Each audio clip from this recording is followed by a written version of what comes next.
Ну что, ребята, доброе утро. 12 января, четверг. Вот я уже стою возле рампы. Вот там рампа. Начали сразу выгружать. Туман, я вам скажу, ребята, сегодня пипец. Я думал, вообще не было видно сначала территории. Я думал, я, буду, по этим самым заходить по вешкам, так сказать, как в море говорят. Ну, туман конкретный. Не было видно вообще тут площадки. Сейчас он чуть-чуть рассеялся. Ну и двери открывали они мне так неторопливо. Я уже обошел, весь периметр здесь. Потом мне уже сказали, все-таки идти на 5-ю. Я говорю, так уже время. Он говорит, ну ничего, надо подождать. Я говорю, спero, амиго. Подождал, сразу на 3-ю рампу поставили, все в порядке. Ну хорошо, машин много не наехало пока еще. Ну, в принципе, они не мешали. Мешало бы, если бы надо было там где-то становиться на 6-ю рампу и стояла бы машина уже. Тогда было бы проблематично. Ну, как есть, так есть. Мы уже не боимся этих парковок, Уже в таких местах парковался задом, что мама не горюй. Надо окошко призакрыть. Ну, что сказать, ночь вроде прошла нормально. Я вот так скажу. Меня коллега предупредил, говорит, в Мадриде сливают топливо. Но сначала я тут стоял, один стоял вот здесь. А потом понаехало коллег. Ну, я на всякий случай вот сюда поставил камеру. Свой регистратор. На всякий случай, на зеркало, чтобы она видела мой бак. Хорошая, кстати, идея. Если вот у вас есть регистратор, ставить его на зеркало. Ну, как минимум для полиции информация. Хоть кто-то что-то там будет. Так скажем, перестраховка, она никогда лишней не бывает. Что еще хочу сказать? Получил я задание. Сейчас иду наверх Испании. Наверх Испании. 650 километров. Я оттуда беру груз на Швейцарию, ребята. Первый раз поеду я в Швейцарию. Там какие-то нюансы, конечно, нужны бумаги там для таможни. Потом ID-карта, но она есть в машине. Вот. И надо, наверное, будет закупиться продуктами. Потому что в Швейцарии там, вроде говорят, все дорого. Даже интернет дорогой, кстати. Швейцария тоже не ЕС. И надо понимать, что надо отключать мобильные данные. Иначе там, говорят, ребята, попадаешь на такие суммы, что мама не горюй. Поэтому надо будет все это отключать. И связь только по мобильному телефону. Так что надо будет сообщить начальству, что у меня интернета в Швейцарии не будет. Пусть пишет смс-ки. Вот. Нам мы сейчас зеркало протрем. Зеркала. Чтобы быть готовым к работе. Сейчас ждем, когда выгрузят. Ну а так место нормальное, Ну да, только нету удобств. Ну ничего, терпимо. Здесь есть туалет, если что, можно сходить. Попросить, по крайней мере, там, подождать, когда кто-то пойдет вот туда, вот в те двери, чтобы открыли и запустили в туалет. А так, ребята, мне Испания нравится. Может быть, я зря перестраховался, боясь, что сольют топливо. Хотя, в принципе, я-то ни за топливо, ни за груз не отвечаю, как и все мы. О, звонят уже. Звонок такой из банка. Все мне сбил всю мою мысль. Что карточка заканчивается. Ну, зачем звоните, вы слушаете автоответчик. СМС-ка раньше приходила, рассылка. Ну, ладно, что там ворчать. Что значит у нас? Все загрузили, сфотографировал, привел в порядок себя. Все привел в порядок, все готово. Зеркала помыл. Теперь видимость отличная. Итак, погнали, ребята. 2500 до Швейцарии, 630 до места погрузки. Но сегодня, конечно, мы не приедем туда. 630 это, 8 часов езды, в 6 часов там нечего делать.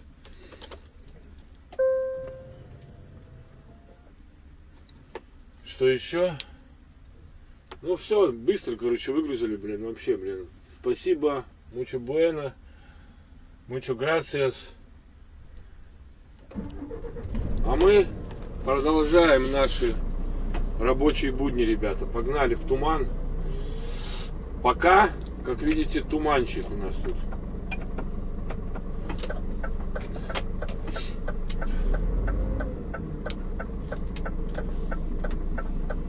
Вот смотрите, сколько тут коллег встало. Так, все работает. Шелбокс работает, как он, телепас называется. Вот я слева здесь стоял, вот этот Фуэнтес, где стоит. Один.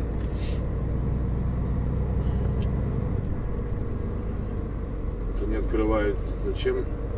Проветривает, наверное.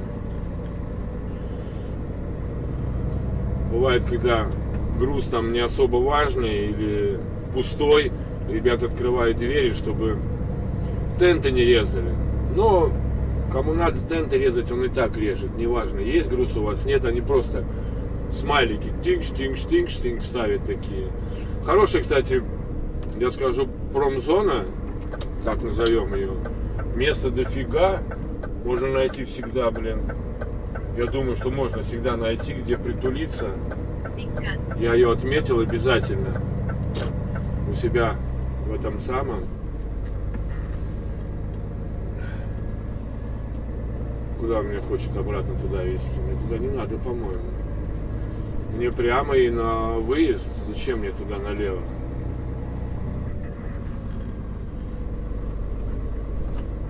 Такие вещи надо себе запоминать. Что меня хочет по кругу пустить. Ну там тоже типа выезд есть. Ну какой туман. Надо, блин, включать противотуманки, наверное.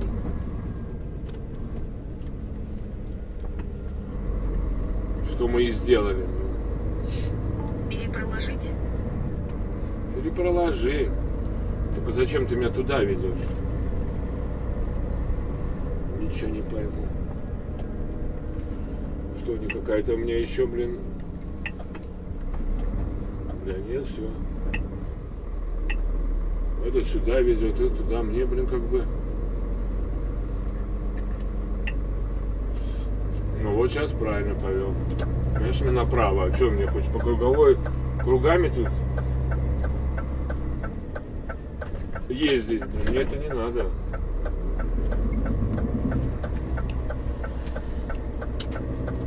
Вот.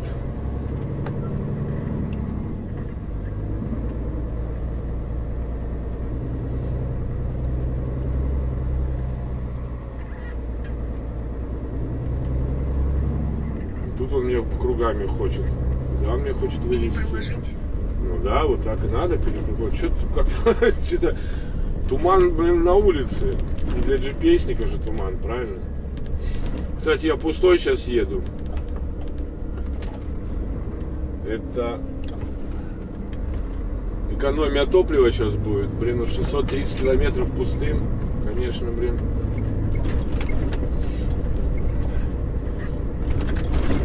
Ну, как есть, так есть. Наверное, не так много работы тут. Ну, либо работа была на Ригу, но мне на Ригу не надо, как вы помните.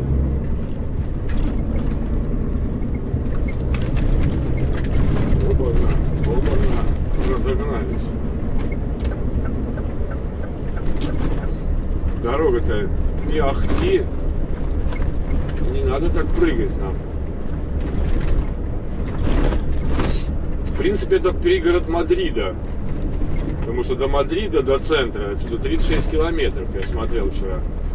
Поэтому я как бы так немножко пытался перестраховаться, блин. Надо какие-то причиндалы, конечно, искать, чтобы... Ну, ёпарасоте, ну ты же видишь, что я иду, вот, блин, в упор, блин. Интересно, блин. До конца едет. Туман, что ли, он не видит мою машину или что? Надо, короче, блин.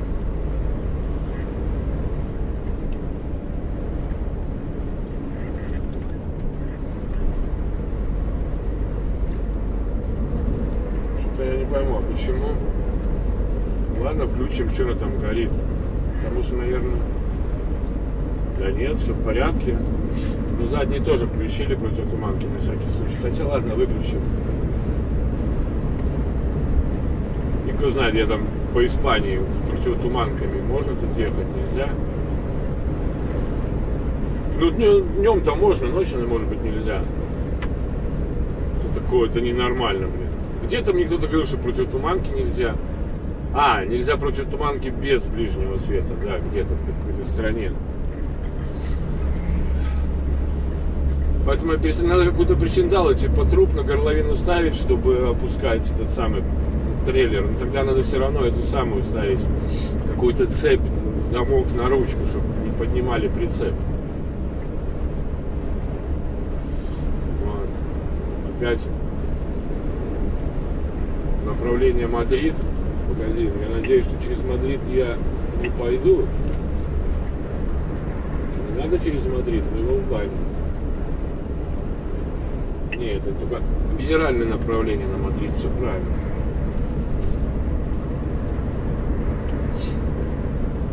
Нам как бы обратно, чуть-чуть и наверх. Мы едем,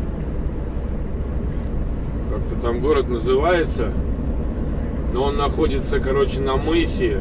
С правой стороны будет Бискайский залив, а с левой уже, Атлантический океан. Так что я думаю, погодка там будет еще такая. Наверное, дождливая. Ну вот, туман тут рассеивается понемногу. 29,9 расход у меня уже.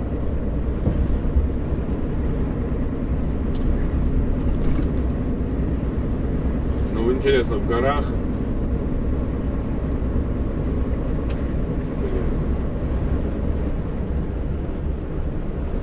Какая там будет погода?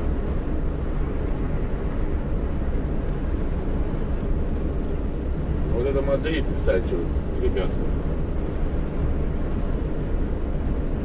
По центральной дороге, я надеюсь, ну не центр Мадрида, мы немножко его захватываем.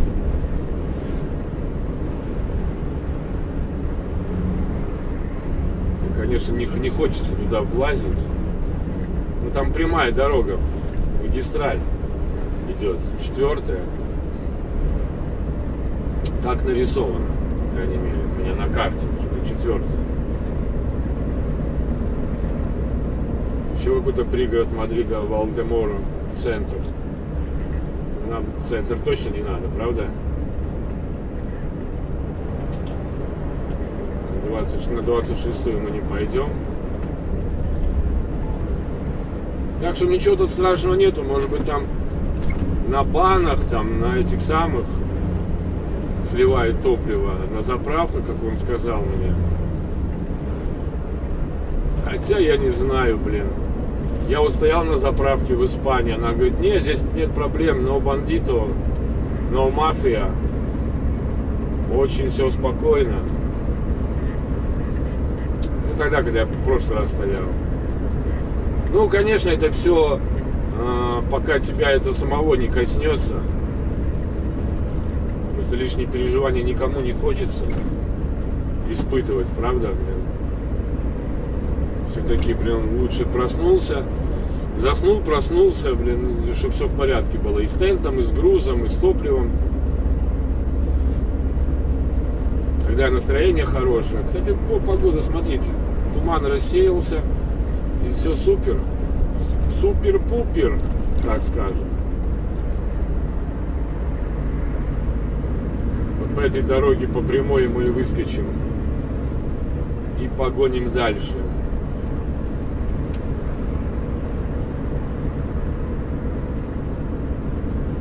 Витек сегодня на работу выезжает. И еще второй Витя, который у меня билет переписал. Тоже интересно, казалось, у нас очень знакомые есть. Два Витька поет. Надеюсь, там все нормально. Если что, будут звонить мне по поводу оформления. Там тоже как-то странно. На полчаса перенесся этот самый паром. Ну, не раньше, а позже. Ну, дай бог, чтобы у них все в порядке было. Я за них очень рад. Мне звонил мой, кстати, Витек, это тоже стал мой подписчик. Оба Витьки, если смотрите, привет вам из Испании.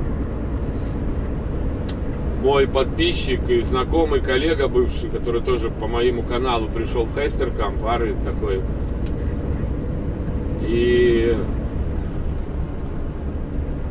Рассказывал, что он работал там у шведов на этих самых, на сцепках скандинавских. Но ему там тоже не понравился 4 через 2, ему нужно 8 через 4. Сейчас работает в Германии на прямом контракте. Тоже говорит, если что, обращайся. Они там как-то интересно работают. Они пятницу, субботу не работают. Короче, возят на логистику товары типа Aldi, Lidl, REWE. Хотя Lidl я... По-моему, Lidl тоже. Но точно Aldi, REWE. И нормально. Работают в понедельник, пятница.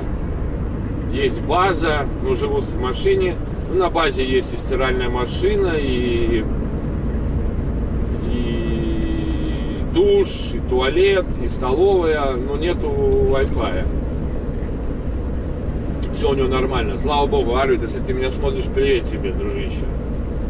Каспар пока на шведской линии, так и работает. Тоже мой подписчик. Тоже, Каспар, тебе привет. Тимур также на шведской работает через эстонскую компанию, на той же фирме, что и Каспар. Тоже Тимур. Привет тебе. Ну, с Тимуром понятно, потому что там все-таки налогообложение идет на пенсионный фонд. Ему скоро на пенсию, поэтому он не хочет никуда прыгать, ему это не надо, он именно на пенсию зарабатывает, на эстонскую, либо по возвратам налогов. Тоже мог туда пойти, мне звонили, Вейко мне звонил напрямую и писали, но я бы пошел, но мне как-то не очень нравится работа в снегах, в холоде, и трамвайные линии, как я уже говорил, мне это... В Рига Сатекс мне это надоело. Вот. Такая вот последняя у меня информация от моих знакомых. Витек возвращается на фикс, там, где я работал, где супер зарплата. Но он сразу на зерновозы попал, ему нормально. Надеюсь, у него все получится, его не бросят на тенты, на которые он не хочет работать. Лешка тоже в Швеции работает. Братишка работает на своей фирме, уже фиг знает сколько лет, ездит на Европу, блин. Это мой двоюродный братишка, с которым мы встречались, блин. Ну, в одном из видео, да, первых, я рассказывал о нем. Наконец-то мы встретились на дороге. Здоровья тебе, Владик. Чтобы у тебя все было хорошо со здоровьем и с настроением, и вообще по жизни, чтобы все хорошо было. И привет Элли, это жена Владыка. Такие вот дела. Предложений много, конечно, и сейчас поступают предложения, но меня устраивает здесь.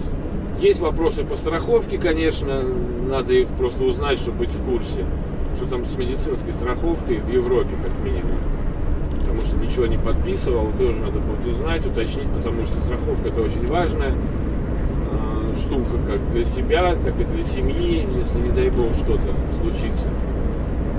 Одна из самых важных вещей не зарплата, а вот именно страховка, отпуски и графики для меня. А зарплата это уже как бы на втором месте. Зарплату сейчас можно уйти на офигенную зарплату. И будешь пахать, нервничать, как этот самый. А нафига это надо, блин? Надо работать и получать удовольствие от работы. Я всегда говорил и говорю, и буду говорить начинающим коллегам. Вот единственное, да, чему я могу посоветовать в плане работы. Если вы идете за деньгами сюда, то это не совсем хорошая, конечно, идея, но если нет безвыходное положение, да, нужно идти сюда с удовольствием, чтобы получать удовольствие, изменить свою жизнь как-то, монотонность, а только за деньгой.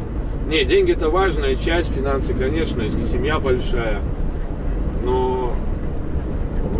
скажу, что основная должна быть любовь к профессии. В любой, кстати, профессии должна быть любовь, чтобы вы получали удовлетворение. Ну и, конечно, финансовая подпитка. Она... Если мне предложат работу и будут платить там 30 евро, конечно, я скажу, хоть мне и нравится эта работа, но я скажу, ребята, нет, не годится. А если мне платят среднюю зарплату по Латвии, по фирмам, то почему нет? На данный момент меня все устраивает. Меня вообще всегда все устраивало. Единственное, я на фиксе слишком много нервничал. Даже, курить в один момент стал. Хотя, 5 лет не курил, Ну и послушал совета супруги, что даже когда меня вызывали обратно, ну не на фикс, а на ФМЕ, и типа там спокойная работа. Но опять же я так понял, что она как бы монотонная. Ну я решил, поскольку я пообещал Геннадию, что я уже не буду искать работу, я отказался. Там, конечно, обиделись на меня. Не знаю, за что обиделись, Это я должен был обидеться, что меня кинули, на 3 недели, без работы. Обещаю работу завтра. А когда я уже договорился, звонок, а я еще находился в Беларуси, нужно было срочно выезжать. Ну, ребята, я сказал, я перезвоню, Когда я ему написал сообщение, так обиды какие-то пошли, не детские. Ну, как говорится, флаг всем в руки, у каждого своя правда. Вот. Так вот, этот Витя, он работает, как я понял, на тоже немецкой фирме. И, кстати, нормально у него там... Не, он говорил, что у него 3 месяца работает, месяц дома. 12 недель работает, 12 и 4 дома. Ну, нормально, конечно, но если учесть того, что мне нужно, немножко по-другому, и здесь вообще прекрасно. Я в Ригу возвращаюсь, без всяких поездок, на паромах, на всем этим. То здесь, супер. И отношения нормальные, и главное, что спокойствие полное. Работаешь, нету такого. Вот я говорю вчера, например, я говорю, что я могу приехать, попробовать, посмотреть. Он говорит, нет, не до часа работаешь, можешь не ехать. Но я приехал сюда не потому, что я хотел проверить. Хотя я потом пошел туда вовнутрь и спросил. Я спросил, со скольки они работают, чтобы знать, с 8 там или с 9. Он сказал, нет, здесь работают с 9 до часу. И еще я, кстати, заметил местные машины. Ну, я так понял, это их местная логистика. Не испанская даже логистика, а логистика этой компании. Самого Шмидта. Они приезжают и их загружали. Вплоть, по-моему, до 5 вечера. Одну фуру загрузили. И загрузили несколько маленьких грузовиков. Нет, 2 фуры загрузили. Да. Но одну что-то очень долго загружали, потому что я приехал, она стояла возле рампы, там, в дальней, и уехала почти буквально перед закрытием. Хотя, может быть, он там отдыхал или оставлял фуру, знаете, потом пошел домой и вернулся, забрал фуру и выехал. И пару там грузовичков маленьких загружали. Ну, ты как я и говорил, наверное, там своя местная логистика. Они ею и занимаются после съезда. Ну, а так все нормально, мне понравилось. Вот туда, куда я еду, я всегда смотрю отзывы о фирмах. Что-то там какое-то недовольствие по отношению. Ну, я так понимаю, это какой-то перевод испанский. С испанского языка. Но в основном там отзывы работников, сотрудников этой компании. Что там плохое отношение к людям, берут, типа, на испытательный срок, а потом из них выжимают все соки, потом пишут сообщение, что вы не прошли испытательный срок. Как-то так. Ну, там видно, хитрые они. И прочитал такую штуку, что они не любят испанский язык, у них свой язык. Я так понимаю, это страна басков, у них же там проблемы с испанцами. Если вы говорите по-испански, то что-то они там говорят, мычат. Объяснят сначала, более-менее, а потом даже не разговаривают. Как-то очень странно у них. Ну, свои эти там разборки. А про водителей, возможно, такое, знаете, водители привыкли, может быть, там, чтобы к ним отношения там, кофе, чай, потанцуем, все в порядке, мы вас загрузим, а вы сидите здесь, отдыхаете, спите, мы вам потом расскажем. Потому что я всегда, когда приезжаю на погрузку-выгрузку, я готов к проблемам, честно говоря. И когда их нету, я поражаюсь в лучшую сторону.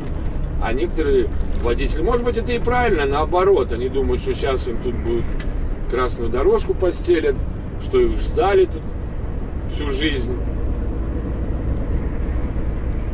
И получается разочарование. Ну, каждый вправе сам думать, что его ожидает, и что по факту, ну, типа, знаете, они там, о, блин, приехал на погрузку, меня там долго, блин, мурыжили, я там приехал с дорогим грузом, меня в промку не поставили на базе, ворота закрыты, потому что сказали, стой здесь, возле базы, а у меня опечатанный секретный какой-то там ценный груз, хорошо, говорит, была недалеко парковка, елки-палки, но если ты едешь, блин, еще он, говорит, там пишет, что он приехал в пятницу, ну, елки-палки, ну, есть же телефон, позвони сначала туда, блин, узнай, будете вы меня выгружать, не будете, потому что я тут задерживаюсь. Потерян сигнал GPS. И тебе скажут, будут, не будут. Но если ты не умеешь говорить по-испански, да, это проблема. Но ты будь готов, что тебя, если ты приедешь, опять же, после сиесты, тебя могут не выгружать. Вот. Ну, что мы тормозим, блин? Тебя могут не выгружать, и тем более ты приехал в пятницу, а в пятницу, блин, в этих южных странах это, блин, минута лишняя, ну его нафиг. У них, блин, своя сиеста большая начинается, они потом идут домой смотреть футбол, отдыхать, пить кофе, вино, что они там еще у нас пьют. А вот, и не надо удивляться, надо быть готовым к этому. Ну и опять же, у тебя ценный груз, если у тебя не написано об этом самом. И кто считает, что это ценный груз? Ты считаешь, что ценный груз? Для того, что там пломба есть, значит, это ценный груз. Потому что, насколько я знаю, если есть ценный груз, и он действительно важный, то там пишется в ЦМР, что стоять только на охраняемых стоянках, да, там паркингах, ни в коем случае там не на простых. Поэтому надо думать об этом не когда ты уже приехал на выгрузку, а заранее интересоваться у диспетчера, что и как. Если меня там не примут, где мне стоять, кто отвечает за этот ценный груз, за эту пломбу. Всегда есть выход, и не надо бояться спросить, блин, не надо себя строить умника, что ты все знаешь, и меня тут сейчас выгрузят, потому что это я приехал, я вот такой мини важный, меня ждали. Ты такой же, как все, и неважно, какой там у тебя груз, надо думать заранее. И потом еще такая штука, что человеческий фактор, он всегда был, есть и будет. Знаешь, если грубо сказать, одному жена не дала, у другой, например, муж, блин, с головной болью, блин, не может удовлетворить. Всяко разно бывает в жизни ситуации. Надо к этому относиться так, с улыбкой, с пониманием, так скажем. Никто никому ничего не должен. Я говорю всегда, я никому не должен, кроме своих родителей и своих детей, своих родственников, и потом уже друзья. Это главный закон жизни. Ты никому не должен, кроме детей, родителей, родственников. И в основном только родителям и детям. Как это грубо не сказано, все в этой жизни временно, кроме детей и родителей. Можете со мной спорить, можете, ну, может быть, у вас другое мнение, но такова жизнь. Мы такие, как есть. Еще я прочитал очень умную вещь, никогда нельзя не допускать ситуации, что ты прощаешь родителей. Это вообще это неправильно. Что значит поругался там с папой или с мамой, а потом типа ее простил или его простил? Ребята, мы по жизни должны нашим родителям, начиная от того, что мы родились, за то, что нас воспитывали, нас содержали, за нами ухаживали, за нами заботились. А это делали родители. Да, они бывают разные, но они родители, их надо любить, какими они есть. Других нам Бог не дал. Если ты будешь обижаться на родителей и потом требовать от них извинений каких-то, то подумай, что потом ты сам станешь родителем. Ну ладно, это уже философия. Еще вернемся с философии, что я буквально вчера мне прислали видео про друзей. У меня на Фейсбуке я ее выставил. Может быть, как-нибудь вставлю к себе видос, но такое правильное видео, грубо сказать, коротко сказать словами так. Там мужчина говорит, в принципе, это касается и девочек, и женщин, и всех. Что с годами, говорит, я заметил, что все мои друзья где-то каждый больше, кто-то меньше, стали уважаемыми людьми. В семье, на работе, в коллективе каком-либо, там, в спортклубе. К ним обращаются там, типа, как Олег Брониславович, Игорь Леонидович, Арманд Айворович, Игорь Сергеевич и т.д. И только когда мы встречаемся, мы становимся теми пацанами, которым 7-8 лет, с теми ребятами, с которых мы встречались, выходя из подъезда, да, и играли в снежки, занимались всякой всячиной детской. И с возрастом ты понимаешь, что над нами висит этот рог маленьких детей, выросших детей. И когда мы в этой компании, и я, и вы, и все, то мы реально те 8-летние дети, кому-то 12 лет, но он типа уже знает жизнь, да, и занимаемся, как повторюсь, всякой ерундой. И этот рог выросших детей, он исчезает именно при встречах. Посмотрите на эту ситуацию сами, так оно и есть. И с годами ты понимаешь, что нужно любить своих друзей, потому что ты не знаешь, в какой момент, расставаясь, ты последний раз своему другу скажешь до свидания, до завтра. Потому что жизнь скоротечна. И обращайтесь к своим друзьям с любовью и пониманием. Очень хорошее такое видео, очень хорошие слова.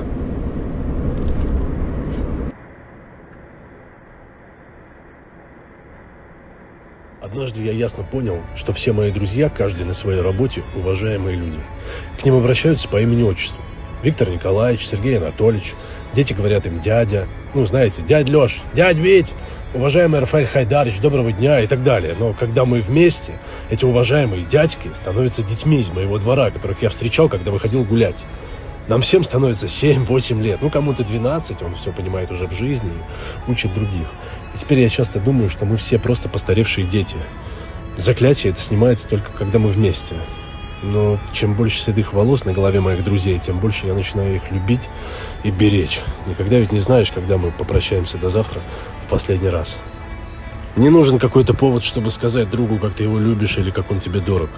Сделайте это прямо сейчас. Мы, ребята, гоним дальше. Нам, по-моему, по дорожке наверх. Я потом скажу, в какой вообще мы город едем. Там название такое. Кстати, название у меня на слуху. Ладно. Дружба дружбой, служба службой. Погнали. Так посмотрел я городок, куда мы едем, называется Артейхо или Артейксо. Артехо, короче. Туда вот мы и направляемся. За грузом 560 километров в час. Немножко гористая местность. Там, блин, с левой стороны вам не видно, блин, такой здоровый крест. Там именно крест. Там не так, как и там в Монтевидео или где там в Буэнос-Айресе, где там Иисус стоит на входе в бухты. Такой здоровый крест. Там гора в Монтевидео, это Уругвай. По-моему, да, Уругвай. Там большая гора, и на вершине этой горы тоже стоит Иисус. Руки в стороны, как крест. А город, я знаю историю города Монтевидео, что назвали эту местность, когда заходил парусник туда первый, он первым делом увидел офигенную здоровую гору. И они долго-долго шли к этой горе, и потом, когда подошли к берегу, основали там город. Назвали его Монтевидео, что с испански означало «вижу гору». Монте, это по-испански гора, видео вижу.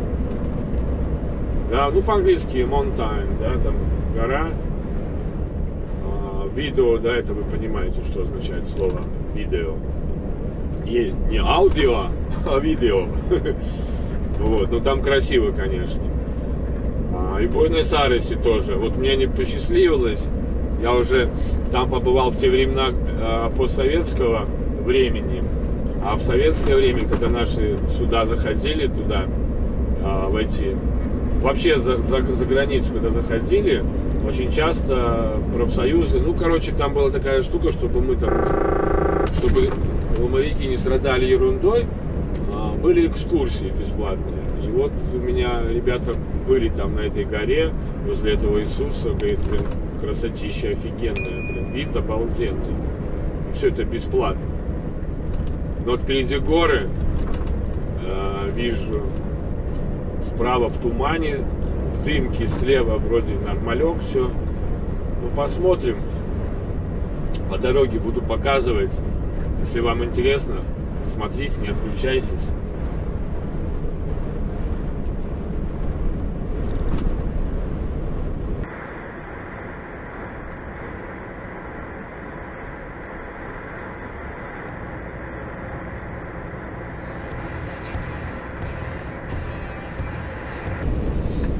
Сейчас будем проходить какой-то туннельчик очередной сквозь горы. 4,35 высота ограничения. Ну, я думаю, что у меня там меньше. Куда 4,35, это надо, блин, я не знаю, краном, наверное, быть. На эту самую, как ее, наверх еще, блин, балку крановую ставить.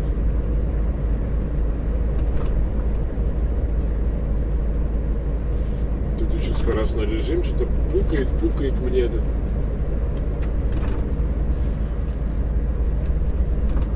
Вообще люблю я по туннелям ездить, интересно. Снимать, наверное, тоже интересно. Ну, надо не молчать, надо рассказывать, конечно. Позвонил Витьку. Витек сегодня, блин, стартует на паром. На фикс. Спросил у него, как там Швейцария. Он говорит, о, блин, настолько все дорого. Ты, говорит, затаривайся заранее. Я говорю, сколько шоколад стоит? Он говорит, то, что, блин, в Европе 2 евро, там где-то 5-6 евро. Сыры по 50 евро килограмм. Не, блин. Такие магазины нам не нужны. Это не для нас. Для нас будет максимум, наверное, если пройтись, там где-нибудь, проехаться. Вот как мне понравилось выражение Сергея с этого самого, с канала Лодь 95 или как? Лодь 95. Кстати, рекомендую канал для тех, кто начинает знакомиться с профессией. И очень много информации, хорошей, доброй информации по тахографу, по работе с тахографом. Я именно его, вот основное смотрел его, и еще там Богдана, это школа дальнобоя, тогда, когда он еще был адекватный по отношению к русскому языку. Вот, там у него нормальные тоже такие уроки, полезные. Так вот, он говорил, что, я помню в одном из видео, он когда начинал работать дальнобойщиком, а не в офисе сидеть, хотя сейчас он, по-моему, тоже ушел в дальнобой, что-то у него там видео не выходит. Он говорил, что когда пришел за зарплатой или что там, зашел в офис или бумаги давал в Польше, ему этот польский говорит спасибо за работу, а он ему говорит спасибо вам за все. Он говорит, в смысле спасибо? Говорит, ну как, вы дали мне возможность путешествовать по Европе, раз, при этом дали возможность путешествия зарабатывать деньги, это два. Вот такой подход нормальный, это в моем стиле. Ну вот, проехали мы туннельчик, уже на гору пересекли, сквозь гору прошли. Хотя вроде тут можно было как-то ехать вокруг горы, там смотрел какая-то дорога, а нет, там большой круг получается. Очень большой, там дороги больше нет. Или она вот там слева идет, может быть. Не знаю. Нет, он уходил вправо, коллега, и куда-то туда пошел. А может быть, он ушел вообще в другой город. А нет, там слева какая-то лесная дорога. Нет, это какая-то идет. Но я не думаю, что она вокруг горы. Может быть, она через гору, через серпантины. Ну, нам этого не надо, ребята, правда? Мы едем дальше. Погода замечательная. Дай бог, чтобы такая погода была и куда я еду.